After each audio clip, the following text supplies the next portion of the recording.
conjunction, preposition, interjection. Nouns like names of person, animal, things, place, and events. Pronoun like I, you, she, he, we, you, they. Verb, linking verb, helping verb, and action verb. Adverb, adjectives like beautiful, one, and first. Adverb, like slowly, yesterday,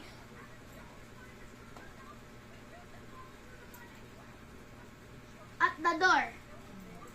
Conjunction, like coordinating, conjunction, correlating, subject, conjunction, and subordinating conjunction. Preposition, like in, on, at, before, and under. Interjection, whoa, ouch, oh, wow. Thank you very much.